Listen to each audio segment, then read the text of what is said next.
want to ask 3 questions first, which will make it very clear that the BJP is directing and using the Election Commission to damage India's democracy. The first question, why is it that the CJI was removed from the selection panel of the Election Commissioner?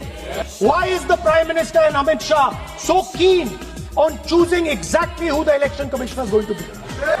Second question, in December 2023, this government changed the law. They changed the law to make sure that no election commissioner could be punished for any action they take while they are election commissioners. Why would they need to give this tremendous gift that no Prime Minister had given ever before to the Election Commission? Mr. Shah is looking into the ceiling. Maybe he will answer this question when he speaks. And finally, why was the law with regards to CCTVs and the data that they contain changed? Why was a law put in place that allows the Election Commission to destroy CCTV footage? अब चुनाव आयोग ने तो निर्णय कर दिया, मगर मैं भी साहब थोड़ा ज्यादा सोचता हूँ। तो मैंने सोचा साला ये चुनाव आयोग कहता है कुछ नहीं हो रहा है, कुछ नहीं हो रहा है, तो ये लोग आरोप क्यों लगा?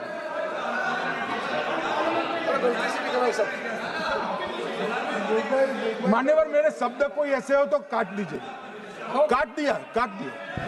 राहुल जी, पहली बात मैं स्पष्ट करना चाहता हूं, मैं 30 साल से विधानसभा और संसद में जनप्रतिनिधि के रूप में चुनकर आता हूं।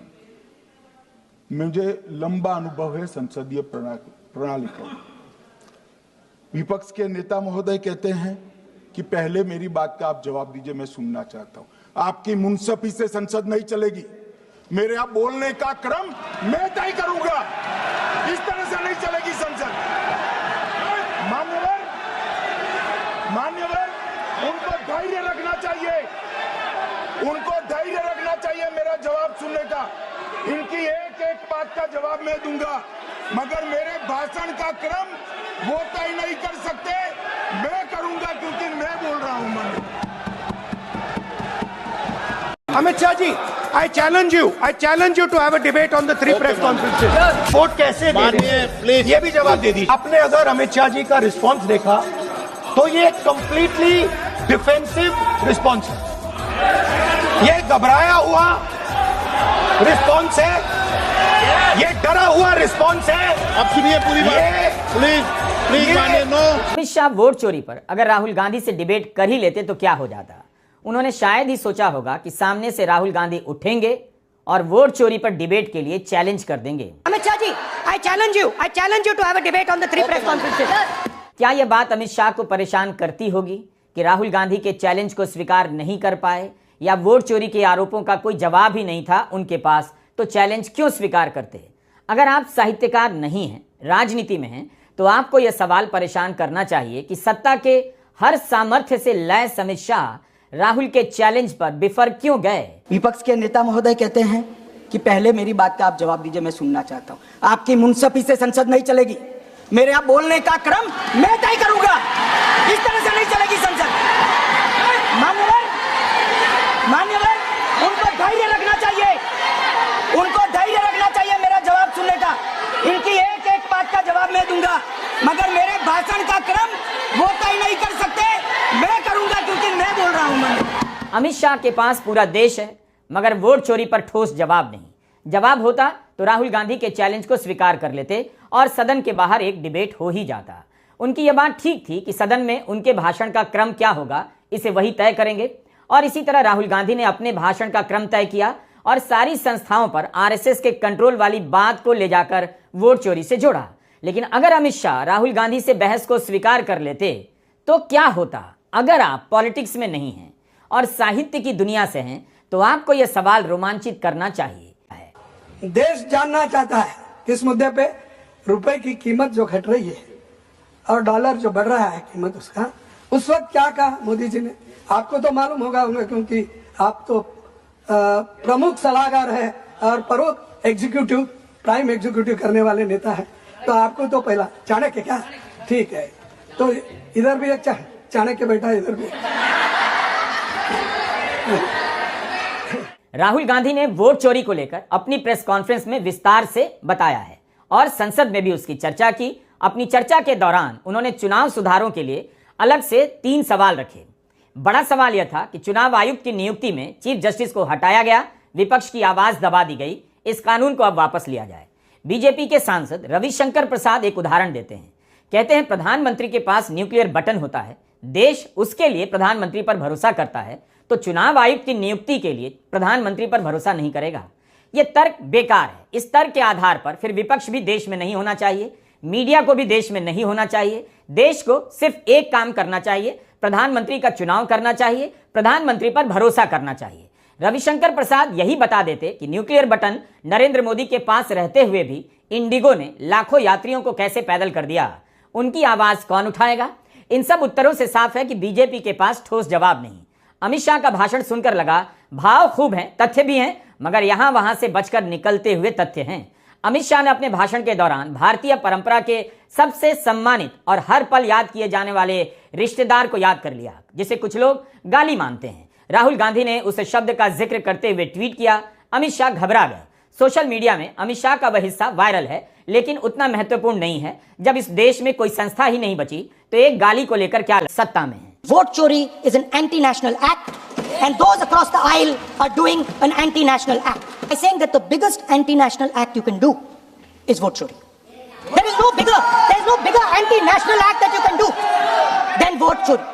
Because when you destroy the vote, you destroy the fabric of this country. You destroy modern India, you destroy the idea of India. So I'd like to conclude by saying vote chori is an anti-national act, and those across the aisle are doing an anti-national act. क्या अमित शाह के पास इसका शानदार मौका नहीं था कि राहुल गांधी के साथ डिबेट के चैलेंज को स्वीकार कर लेते? दिल्ली में ना सही, यह डिबेट कांगो के जंगलों में ही हो जाता, जहां फोरमैन और अली के बीच ऐतिहासिक फाइट हुई। हम सभी देख रहे थे कि अवैध रूप से इलेक्टोरल बॉन्ड लाया गया, उसके जरिए बीजेपी को कई हजार करोड़ का चंदा मिला। यह पहली गैर बराबरी थी। गोदी मीडिया का रोल भी इस गैर बराबरी को बड़ा करने में है और अब चुनाव आयोग पर सवाल उठ रहा है। 2024 आता है और चौंकाने वाली फिगर, सभापति महोदय 3,562 करोड़ से बढ़कर के भाजपा के खातों में कितने पैसे भाजपा के अकाउंट में है? 10,107 करोड़ रुपया, 10,107 करोड़ रुपया, और कांग्रेस के 133 करोड़ रुपया। 75 गुना भाजपा के पास में कांग्रेस से ज्यादा पैसे बैंक अकाउंट के अंदर है। तो किस तरीके से लेवल प्लेइंग फील्ड है, किस तरीके से विपक्ष जो है सत्ताधारी पार्टी का मुकाबला करेगी? और रेशियो क्या है? 99:1 का रेशियो। दिसंबर 2024 में जब पंजाब एंड हरियाणा हाईकोर्ट ने आदेश दिया कि हरियाणा विधानसभा के सीसीटीवी फुटेज, चुनाव की वीडियोग्राफी, फॉर्म 17C 6 हफ्ते के भीतर महमूद प्राचा को दिया जाए, तो 10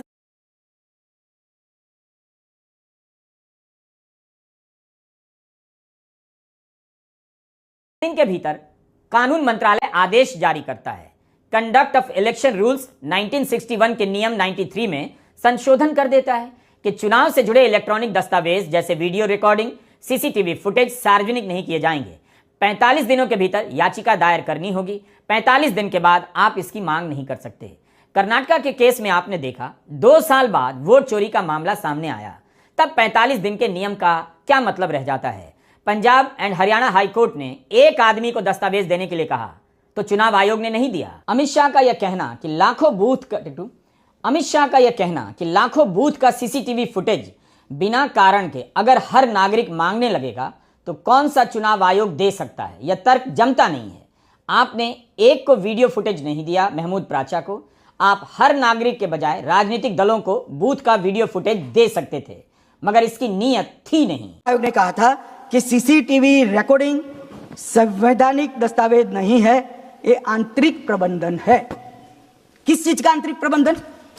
कि चुनाव सीज होने के बाद कोई पुनः मतदान की अर्जी करता है कि भाई ये मतदान मथक में चुनाव ठीक नहीं हुआ, तो चुनाव आयोग जो निर्णय करता है वो सीसीटीवी फुटेज के आधार पर करता है। तो वीडियो रिकॉर्डिंग आंतरिक प्रबंधन के लिए, संवैधानिक दस्तावेज नहीं है। यह तो और भी विचित्र बात है। बूथ के आसपास लूट ना हो, गड़बड़ी ना हो, इसके लिए वीडियो रिकॉर्डिंग की जाती है। उम्मीदवार के प्रचार की रिकॉर्डिंग की जाती है कि खर्चा सही से किया जा रहा है या नहीं, या प्रचार के नियमों का पालन हो रहा है या नहीं। अगर कोई चुनाव आयोग पर शक करे तो इस वीडियो की मांग क्यों नहीं कर सकता है।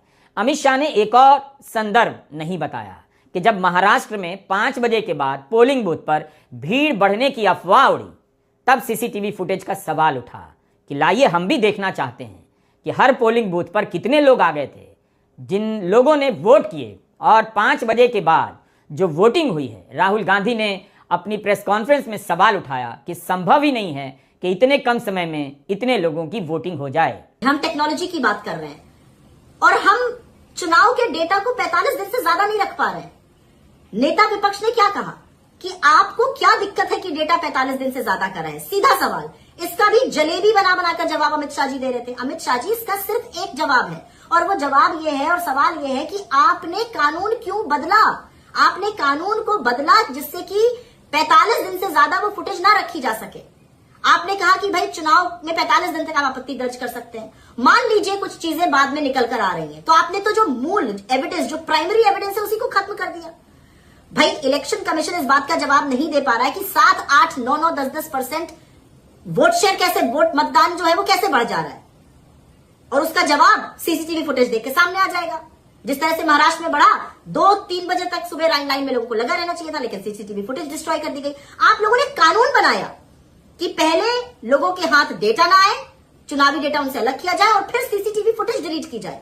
अमित शाह ने इस पर भी कुछ नहीं कहा कि असम में आईआर हो रहा है और पूरे देश में एसआईआर हो रहा है। अमित शाह ने एसआईआर के लिए जो बीएलओ एसआईआर के दौरान मारे गए हैं उनके बारे में भी कुछ नहीं कहा। अभी भी आज के इंडियन एक्सप्रेस में खबर है कि यूपी के निर्वाचन अधिकारी ने एसआईआर की तारीख और बढ़ाने की मांग की है। गोदी मीडिया आपको इस तरह से नहीं बताएगा, बार बार याद नहीं दिलाएगा। राहुल गांधी ने मशीन से पढ़ने वाली मतदाता सूची देने का सवाल उठाया। अमित शाह ने इस पर कुछ नहीं कहा। अगर आप मतदाता सूची की हार्ड कॉपी देंगे, जैसे पेपर वाली कॉपी देंगे, तो चुनाव भी बैलेट पेपर से करा लीजिए।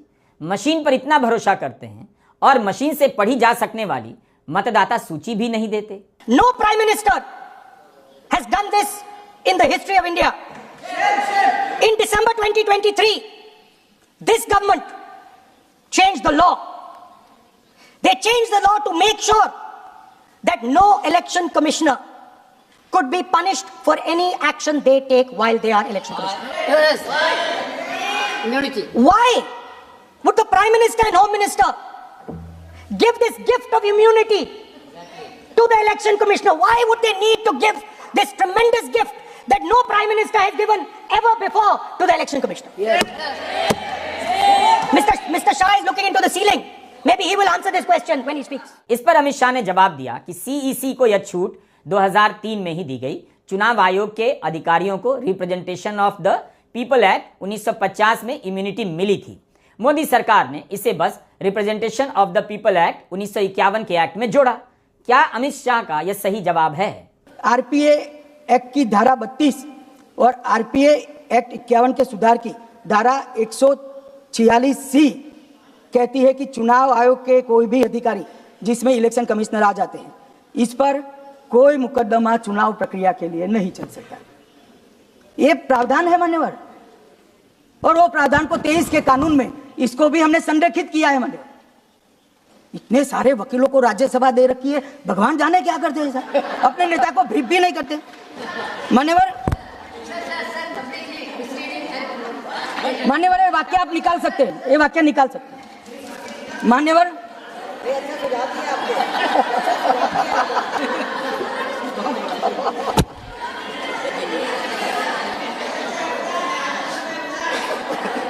मान्यवर फिर ये सब हो रहा कल देर रात को मान्यवर मैं मेरा भाषण तैयार कर रहा, तो मैंने अपने आप को पूछा कि ये सब इतना स्पष्ट है तो ये मुद्दा क्यों उठा रहे। मेरी समझ में अगर इतना पढ़कर आता है तो उन्होंने भी तो पढ़ा होगा। ये मुद्दा क्यों उठा रहे? मूल मुद्दा है अवैध घुसपैठियों को मतदाता सूची में रखने। अमित शाह ने डुप्लीकेट वोटर को लेकर जो कहा उस पर हमने 11 दिसंबर के वीडियो में चर्चा की है और राहुल गांधी की प्रेस कॉन्फ्रेंस के दौरान, बिहार चुनाव के दौरान ऐसे कई वीडियो बनाए हैं। आप हमारा यह सब वीडियो भी इसी के साथ देखिए। नेहरू और इंदिरा गांधी का उदाहरण देकर अमित शाह जिस तरह से वोट चोरी का नाम दे रहे थे, उससे लग रहा था कि उनके पास जवाब नहीं। अब मैं 3 वोट चोरी की घटनाएं बताना चाहता हूं। सबसे पहली घटना हुई आजादी के बाद देश का प्रधानमंत्री तय करना था। तय कौन करना था? तो उस वक्त के जितने प्रांत थे इसके कांग्रेस के अध्यक्षों ने, उनके एक एक वोट से तय होना था। अब 28 वोट श्री सरदार पटेल को मिले और 2 वोट जवाहरलाल नेहरू जी को मिले। और साहब प्रधानमंत्री जवाहरलाल जी बने। कब तक अमित शाह इन बातों को दोहराते रहेंगे? कांग्रेस ने किसे प्रधानमंत्री बनाया, नहीं बनाया, यह संघ का मुद्दा क्यों है? फिर तो आडवाणी को क्यों नहीं प्रधानमंत्री बनाया गया? क्या वो भी वोट चोरी थी? कितनी बार इन बातों का जवाब दिया जाएगा? फिर भी ये सारी बातें दोहराई जाती हैं। इस पर गांधी से लेकर पटेल के अपने अपने जवाब हैं। उस घटना का आज की वोट चोरी और SIR से क्या संबंध है? क्या गांधी नेहरू के लिए वोट चोरी कर रहे थे? Nehru memorial museum and library का एक प्रोजेक्ट था, ओरल हिस्ट्री प्रोजेक्ट। इसके तहत उस समय के लोगों ने जुबानी बातचीत की जो आज़ादी की लड़ाई से संबंधित थे, ताकि उनका पक्ष भी रिकॉर्ड पर रहे। KM मुंशी से यह बातचीत 18 अक्टूबर 1966 को की गई। 1971 में उनका निधन हो गया। Nehru memorial museum and library का नाम अब प्रधानमंत्री संग्रहालय एवं पुस्तकालय कर दिया गया है। ओरल हिस्ट्री प्रोजेक्ट के तहत KM मुंशी से पूछा गया, क्या 1946 में सरदार पटेल को प्रधानमंत्री बनाने की कोई बात थी? इस पर KM मुंशी जवाब देते हैं, नहीं, उस समय ऐसी कोई बात नहीं थी, कोई सवाल नहीं था। सरदार खुद यह बात कभी स्वीकार नहीं करते। सच तो यह है कि जब कुछ लोगों ने उनसे पूछा, क्या आपको प्रधानमंत्री नहीं बनना चाहिए, तो उन्होंने हंसकर कहा कि आपको पता है कि क्या होगा। अंतर्राष्ट्रीय पटल पर जवाहरलाल को काफी पहचाना जाता है और विदेश में नेहरू भारत का सम्मान बढ़ाएंगे, और जहां तक मैं उनको जानता हूं, उनके लिए ज्यादा अच्छा यही है मैं उनके साथ रहूं, ना कि उनके विपक्ष में। KM मुंशी सरदार पटेल के बारे में कह रहे हैं, उन्हें प्रधानमंत्री बनाने का कभी कोई विचार ही नहीं आया, बल्कि वे भी कहते थे प्रधानमंत्री जवाहरलाल नेहरू को बनना चाहिए। अमित शाह इतिहास को कहां से कहां घुमा देते हैं। इसी से लगता है उनके पास वोट चोरी के जवाब नहीं। अगर हर चीज को वोट चोरी का नाम दिया जा सकता है, तब तो मोदी सरकार के फैसले से टाटा समूह को 44,000 करोड़ की सब्सिडी मिलती है, और उसके कुछ हफ्तों बाद टाटा समूह का एक ट्रस्ट बीजेपी को 758 करोड़ का चंदा देता है। क्या यह भी वोट चोरी है? नेहरू कैसे प्रधानमंत्री बने? अगर यह वोट चोरी है तो लाल कृष्ण आडवाणी कैसे मार्गदर्शक मंडल में भेज दिए गए? क्या यह भी वोट चोरी नहीं? JP नड्डा इतने दिनों से अस्थायी अध्यक्ष हैं, क्या उन्हें अस्थायी रूप से इस पद पर रखकर किसी और के लिए वोट चोरी हो रही है? किसी और को अध्यक्ष बनने से रोका जा रहा है? इन उदाहरणों से भाषण में जोश आ सकता है, लेकिन ये वोट चोरी के जवाब नहीं हो सकते। माननीय अध्यक्ष जी, मैं स्पष्ट करना चाहता हूं, संसद ये देश का चर्चा का सबसे बड़ा पंचायत है, और हम भाजपा वाले, NDA वाले चर्चा से कभी नहीं भागते। कोई भी मुद्दा हो, संसद के नियमों के अनुसार चर्चा के लिए हम तैयार रहते हैं। हमने 2 दिन तक विपक्ष के चर्चा करी कि इसको बाद में किया जाए, 2 सत्र बाद में किया जाए, मगर नहीं माने, हमने हाँ भर दी। क्या यह बात सही है कि सरकार नियमों के तहत चर्चा मान लेती है? सुनने में लगता है अमित शाह ठीक कह रहे हैं, लेकिन तथ्य कुछ और है। किसी जरूरी मुद्दे पर चर्चा के लिए विपक्ष के पास 267 का हथियार होता है, जिसके तहत वो मांग करता है कि दिन की कार्रवाई को स्थगित कर राष्ट्रीय जरूरत के किसी मुद्दे पर बहस हो। क्या सरकार 267 के तहत चर्चा की मांग को स्वीकार कर लेती है? क्या आप जानते हैं कि राज्यसभा में वेंकैया नायडू और धनखड़ के कार्यकाल में 267 पर एक भी डिबेट नहीं हुआ? तृणमूल कांग्रेस के सांसद डेरेक ओब्रायन ने 10 सितंबर को एक ब्लॉग में लिखा कि 2009 से 2016 के बीच राज्यसभा में विपक्ष के 110 नोटिस पर बहस हुई, लेकिन अगले 8 वर्षों के दौरान यानी 2017 से 24 के बीच यह संख्या गिरकर सिर्फ 36 रह गई।